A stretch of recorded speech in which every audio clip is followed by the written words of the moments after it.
Welcome to the multivariable calculus section. In this section we'll be discussing partial derivatives. So recall in single variable calculus that f of x, the derivative of f of x would be denoted by f prime of x, or more notably y, the derivative would be dy with respect to dx.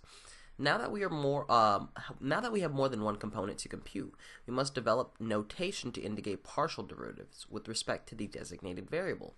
So our vector function, we know, is most likely going to be comprised of f of x, y.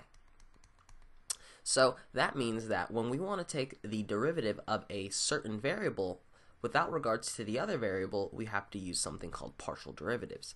So the derivative of with respect to x of f of x, y would be indicated as follows. F of x, x, y. So this is the partial derivative of the x, and this would be the partial derivative of the y. Now it's also important to note that we can take the second derivative with respect to either. So we can say that we want to take f of xy, xy, and now we would take the partial derivative with respect to x first, and then the partial derivative with respect to y second. Now with regards to this, we could also say we could take the partial derivative with y first and then x second. However, it's very interesting to note that according to Clairaut's theorem, I'm going to write that out, Clairaut's theorem, we know that these two components are actually equal to each other. So the f of xy is actually equal to f of yx, and that is how you can determine actually if you're doing the second partial derivative correctly with respect to xy or yx. Now, on another note, the partial derivative is not a very complicated topic. In fact, it's actually one of the easiest topics in multivariable calculus, but it's the most ubiquitous.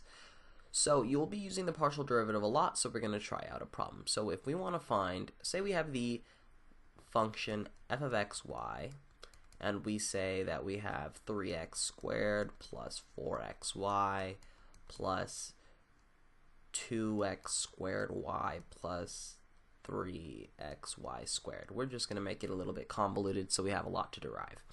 So if we say we wanted to find the partial derivative with respect to x, we're going to say that we're going to take every single variable with x, every single component with an x, so this one, this one, this one, and this one, and we are going to take the derivative of that.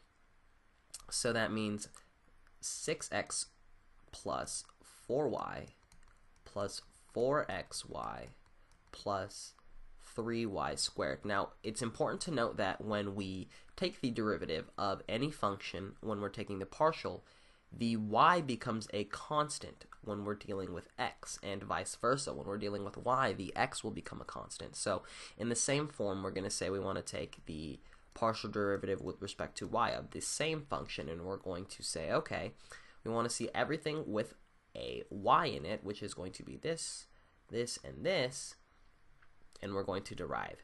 Now, this is going to be an entire constant, which means the derivative of it will be 0 plus 4x plus 2x squared plus 6xy.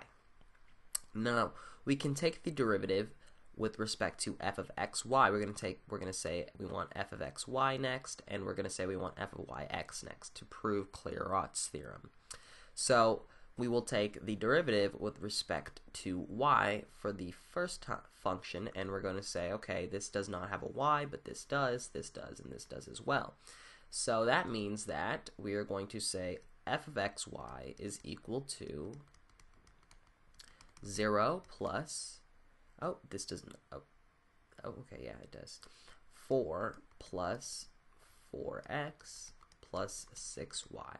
Now we're going to say f of yx, and we're going to look at our function as well, and say, okay, this does not have a y, this does not have a y.